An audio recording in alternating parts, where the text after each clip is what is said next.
OK. Bonjour. Maintenant, je voudrais laisser la parole à Daphné Lamoussoneri, qui est infirmière pivot hématobiliaire depuis 2009 au CUSUM, au centre hospitalier de l'Université McGill, 4 jours semaine, et aussi infirmière pivot à l'hôpital général juif avec Dr. Cavan, qui est un oncologue aussi. Daphné?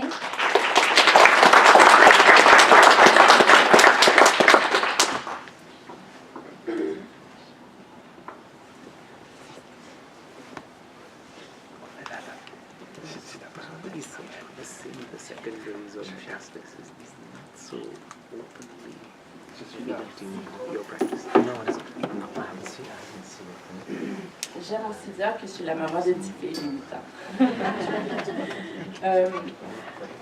Pour ma présentation, moi, j'ai quelqu'un qui m'a dit, quand j'ai dit ça, elle m'a dit « Ah oui, tu fais une présentation?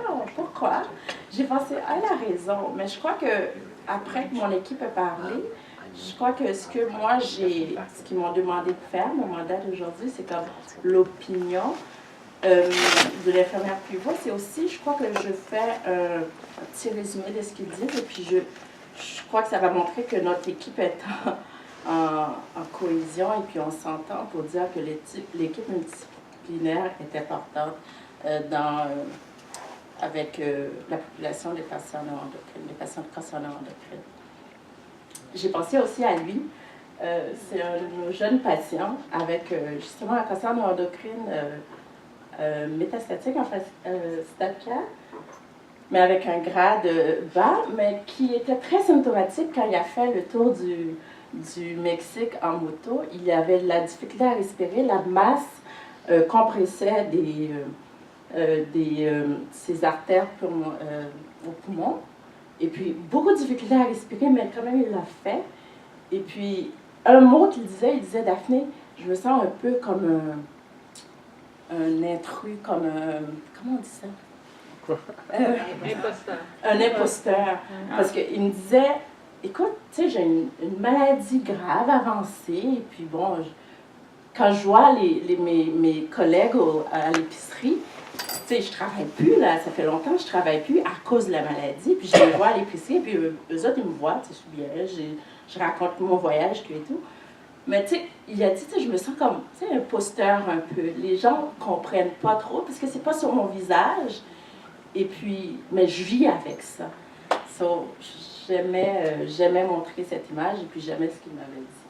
Parce que justement, je crois que c'est votre réalité. Puis je vous vois aujourd'hui, je connais un peu de vous. Puis c'est vrai, ça paraît pas, mais on sait que ce que vous avez, c'est pas n'importe quoi, et puis c'est assez grave, et puis ça fait partie de votre vie. Alors, vivre avec sa maladie, moi je dis que OK, mes slides, j'ai pas d'accent dessus, parce que j'ai utilisé... OK, ma première langue, c'est le français. Ensuite, je parle anglais un peu, puis le créole. Moi, je mélange les trois. Puis non seulement ça, c'est très franglais. J'ai pas d'accent. Avoir une tumeur neuroendocrine, ben, ça change profondément de la vie de la personne qui en est atteinte. Et puis, chaque étape de la maladie est une expérience qui engendre de nombreuses questions, ouais, des émotions, et entraîne des réactions propres à chaque patient. Et puis, je crois que c'est ce qu'on voit tous les jours par rapport à ça. Puis, je crois que c'est en général le cancer. Pour chaque patient est différent et nécessite un soin personnalisé, adapté à ses besoins. Une tumeur neuroendocrine est une maladie potentiellement grave et évoluant de façon chronique.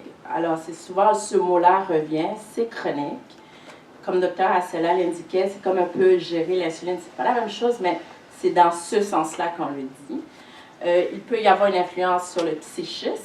Il peut y avoir des traitements entraînant d'éventuels effets secondaires. Il peut y avoir des multiples consultations et examens fréquents. Puis il peut y avoir de la fatigue chronique et d'autres symptômes. Et puis souvent, les symptômes ne sont pas les mêmes pour tout le monde, parce que les symptômes est différent dépendant de l'endroit que vous avez ce cancer neuroendocrine. Comme ils expliquaient tout à l'heure, pour les cancers fonctionnels, non fonctionnels, aussi, pour l'endroit. Si c'est le pancréas, souvent c'est dans le système digestif. Si c'est la thyroïde, vous comprenez? Ça dépend souvent de ça. Une personne atteinte d'une tumeur endocrine doit avoir une surveillance très régulière pendant plusieurs années. Puis le rythme de cette surveillance doit être établi individuellement par le médecin en accord avec le médecin. Puis ça, souvent, mais justement, c'est ce qu'il y a de particulier avec vous, c'est que c'est vraiment un accord, c'est une conversation.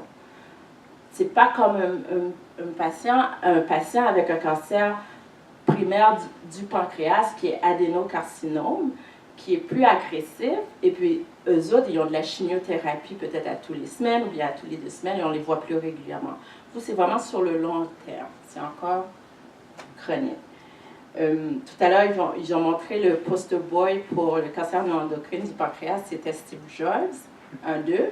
Mais pour le cancer du pancréas adénocarcinome, c'est par exemple Patrick Swayze que ça a été plus vite pour lui.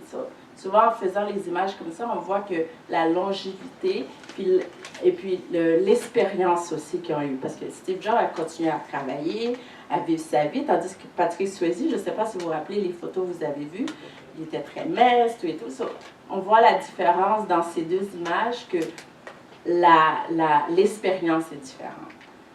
Chaque consultation aura pour objectif de faire le bilan de votre maladie ou du traitement en cours. Puis, compte tenu de la grande diversité des tumeurs non endocrines et de leur grande différence dans leur profil évolutif, la prise de charge thérapeutique est complexe. Puis, une approche soignante avec une équipe multidisciplinaire est importante. Encore une fois, ce mot. Puis, moi, j'ai rajouté d'autres mondes. Oui. J'ai pas pu faire de dessin parce que je suis pas très bonne avec l'ordinateur. Mais j'ai mis d'abord le patient, la famille, les amis. Vous êtes le centre, vous êtes au centre de tout ça, vous êtes la priorité dans tout ça. Et puis c'est vous qui gérez cette équipe-là, en fait. Les médecins de famille, oui, ils sont importants. On ne les a pas mentionnés, mais ils sont en première ligne. Et puis ils sont ceux qui vous suivaient régulièrement.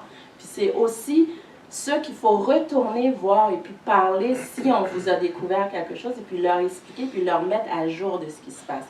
L'oncologue médical, les chirurgiens, les pathologistes, parce que ça aussi, c'est différent. Et puis pathologiste, peut-être au début, puis peut-être au milieu, peut-être à d'autres moments, parce que si à un moment donné, ils ne comprennent pas ce qui se passe, peut-être votre médecin peut demander, OK, faisons une revision, mais faisons une autre pathologie. Le pharmacien.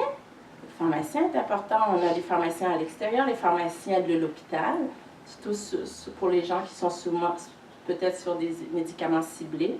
Les infirmières, pas juste les infirmières pivots en oncologie, mais d'autres infirmières. Puis, j'ai rajouté les psychologues, les travailleurs sociaux, les psychiatres, les sexologues. C'est ça. Il y a un lion. Oui! Il y a le lion. C'est l'éléphant dans la pièce. Parce qu'on vit avec cette maladie. On le vit avec. Et puis ça fait partie de la vie. Et puis pour moi, cette partie-là est très importante. Puis je pense qu'elle est importante pour tout le monde. Et puis, puis la sexologie, la sexualité, là, je ne parle pas de pénétration, désolée si vous êtes un peu choqués par mes mots, mais ça fait partie de la vie. Je parle de l'intimité, je parle de son expérience sexuelle, je parle de tout ça. On regarde. On regarde juste sur l'écran, c'est tout. Le radiothérapeute, le radiologiste, le radio-oncologue, le gastro-entérologue, l'endocrinologue, le radio... Oh, ce mot que j'ai appris, le radioisotope. C'est docteur de Beauregard, je crois. Oui. Le nucléo, avec la médecine nucléaire, c'est ça? Oui, Ouais, j'ai appris ça. Eric Turcotte. Ah, OK. Nucléiste. Les diététiciennes, les diététiciens, les ergots, les physios, puis le personnel technique de l'hôpital, parce que si vous avez des examens à répétition, vous devrez parler à un clerc ou bien à ce genre de monde. Ils font partie de votre équipe. Puis j'ai pas mis dessus parce que je voulais pas vous choquer, mais l'équipe de soins palliatifs aussi. Écoutez, c'est une maladie chronique, c'est une maladie qu'on vit longtemps ensemble avec, et puis c'est une maladie. L'équipe gère les symptômes reliés au cancer. Dans notre institution, nous, l'équipe de soins palliatifs, ça fait partie, c'est l'équipe de douleur, c'est l'équipe de perte de poids, c'est l'équipe de psychosocial. Eux autres, ils sont sur le chapeau, le parapluie des soins palliatifs. Ça fait partie de vivre avec une maladie chronique, puis qui a des symptômes reliés. Puis à différents moments du trajectoire, on peut utiliser l'équipe de soins palliatifs. Puis petit conseil pour mieux vivre avec sa maladie, c'est informez-vous à votre rythme, car comprendre votre maladie permet de mieux participer à son traitement, poser les questions que vous souhaitez au personnel soignant, préparez vos questions, par exemple, à l'avance, afin d'obtenir les informations désirées. C'est pour ça que je donne un petit passeport, moi. Puis il y a des espaces pour ça, ou bien sinon, autre chose. Puis c'est une bonne chose de le préparer à l'avance. Venez en consultation, si possible, avec un proche, un membre de la famille, des amis. Parlez, partagez avec vos proches les sentiments. Partagez alentour de vous, parce qu'encore une fois, vous vivez avec ça. Il faut le dire, ce qui se passe. Signalez tous les effets secondaires de votre traitement, ou bien même s'il n'y a pas de traitement, juste les signaler. Parfois, une adaptation de la dose suffit à résoudre un petit problème, ou bien parfois, juste en parler peut nous dire, OK, on va te référer à telle équipe ou à telle personne dans l'équipe multidisciplinaire pour nous aider à mieux comprendre certaines choses. Et puis, des associations de patients comme celle-ci, ou des groupes de parole encadrés par des professionnels peuvent également vous apporter une aide. Question? C'est tout.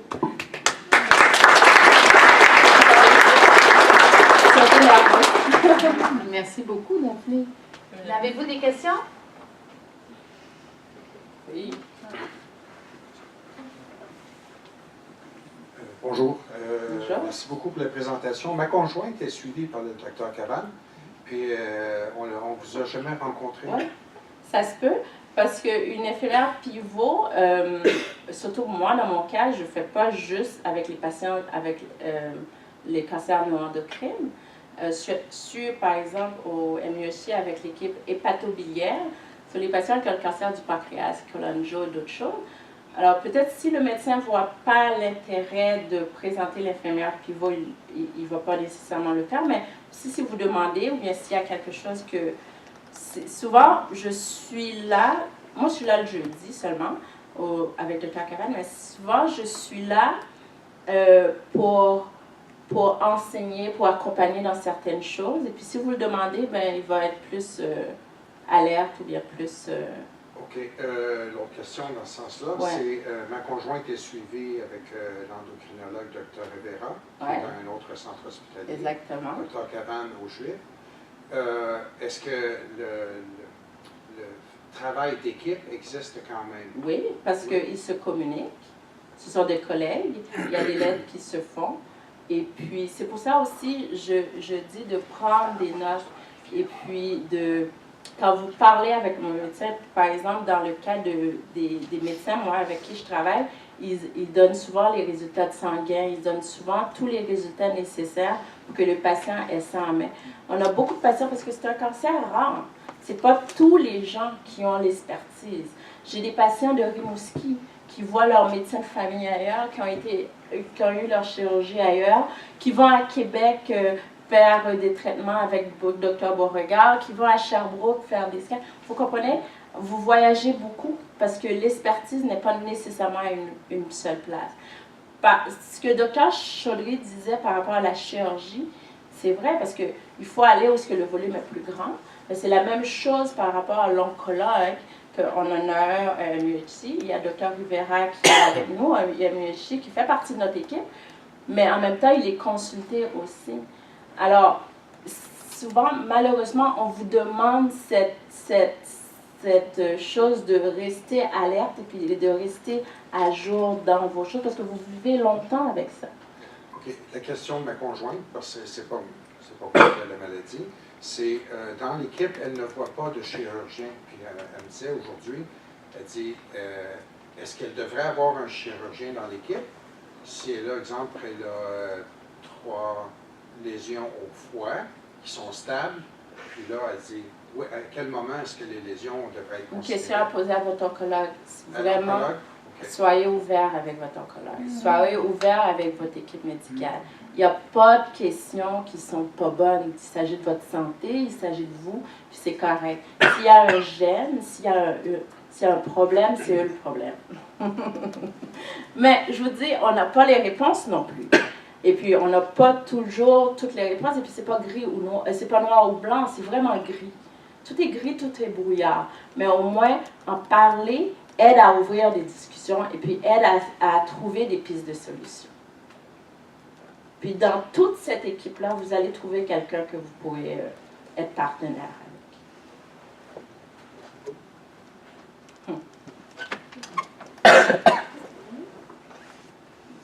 Est-ce qu'il y aurait une autre question? Est-ce que je peux Ok. faire un commentaire, si c'est Oui, possible? oui, oui. Mon commentaire, c'est pour les proches de patients. Il y a une chirurgien, ça s'appelle Jenny Spesieka à Calgary. Elle fait l'étude sur les patients neuroendocrines. Particulièrement, c'est vraiment pertinent pour les patients neuroendocrines parce que les hormones, la sécrétion de hormones cause beaucoup d'autres symptômes. Donc, qu'est-ce qu'elle suggère avec son étude? Que pour exemple, pour la guerre, c'est fog of war. Il y a toujours une incertitude dans la tête des soldats qui guerrent actuellement pendant la guerre. C'est la même chose pour le patient. Patient qui était traité, toutes les sécrétions. Donc, elle suggère que, première chose, les médecins ou les chirurgiens, il faut être très courant que le patient n'est pas stupide. Si vous parlez de le patient qui écoute, prendre cet médicament, tel médicament, plein de choses, dans 30 de minutes, le patient écoute, à la maison, oh my God, qu'est-ce que les médecins me disaient, j'ai oublié. Ramène toujours une proche avec vous. C'est son première et deuxième.